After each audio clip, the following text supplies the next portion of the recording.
Halo YouTuber, jumpa lagi bersama saya di channel seputar Rongsol. Assalamualaikum warahmatullahi wabarakatuh. Halo teman-teman, apa kabar? Semoga kabar teman-teman baik, sehat dimanapun teman-teman berada.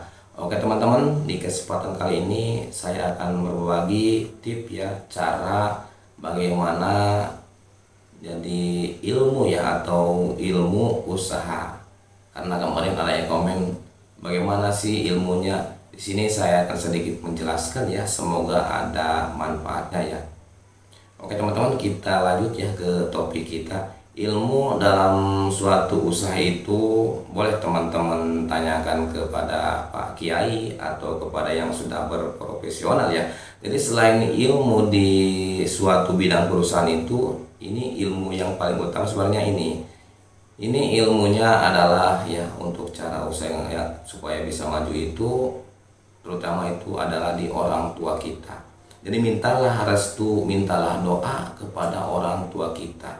Kalau bisa cuci kakinya, minum airnya, itu insya Allah barokah. Jadi kita bisa melakukan suatu usaha itu dengan tidak ada hambatan, dengan berjalan dengan mulus ya. Jadi seperti itu teman-teman.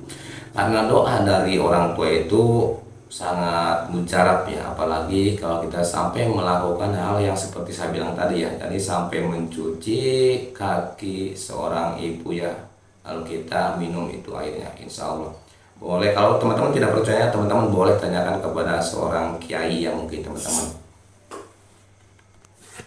mohon maaf teman-teman ada itu ya. Oke, kita lanjut ya.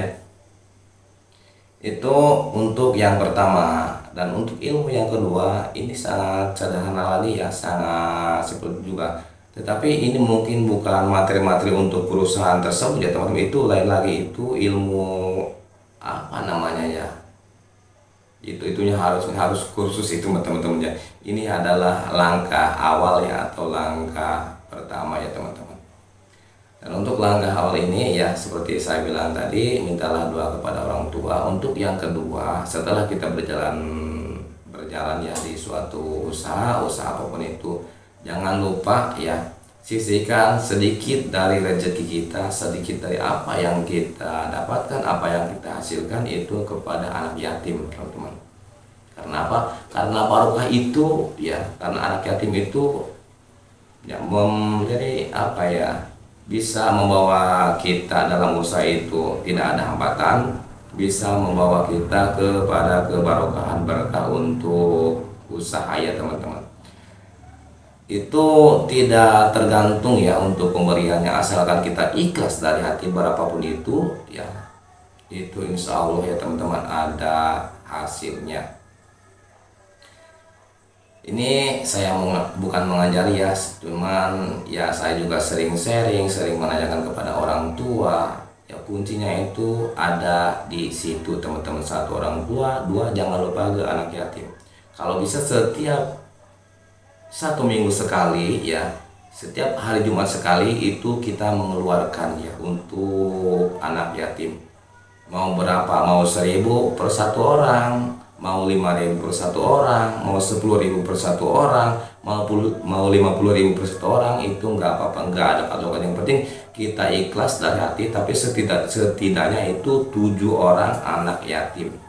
Jadi 7 orang anak yatim yang kita kasih ya, kasih dari sebagian rezeki kita, dari sebagian harta kita teman-teman.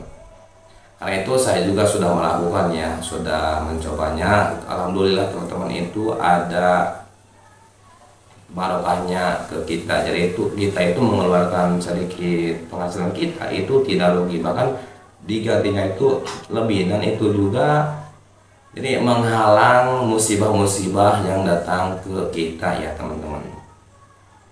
Itu untuk langkah yang kedua. Dan langkah yang ketiga atau cara yang ketiga untuk memulai usaha itu supaya bisa berjalan ya, itu ada di hati lagi teman-teman ya, ada di hati lagi. Kenapa saya bilang ada di hati ya? Karena dengan ada niat kita di hati, ada keikhlasan kita di hati ya, untuk menjalankan sesuatu ya, menjalankan suatu usaha apapun itu, kalau kita mempunyai hati yang ikhlas, hati yang murni, tidak ada tujuan jelek, ya tidak ada apa ya, jadi iri kepada orang, itu insya Allah kita akan berjalan. Jangan sampai kita usaha ya, misalkan usaha membeli beras atau apa, usaha jual beli beras ya. Nah, ada misalkan tetangga kita yang usahanya sama dengan kita, itu jangan sampai kita ada iri kepada dia ya. Ya kita jalani aja prosesnya berusaha ya. Jangan sampai ya, kalau bisa kita berteman ya sesama pengusaha itu ya. Pengusaha apapun itu, jangan sampai kita ada di hati kita itu ada iri kepada dia. Kalau kita tidak ada iri, kita ikhlas dari hati, itu insya Allah teman-teman, usaha apapun itu pasti berjalan. Oke teman-teman, mungkin hanya seperti ini ya untuk tips cara usaha. Semoga ada manfaatnya ya. Oke, saya akhiri ya teman-teman. Wabillahi taufiq wal hidayah. Wassalamualaikum warahmatullahi wabarakatuh.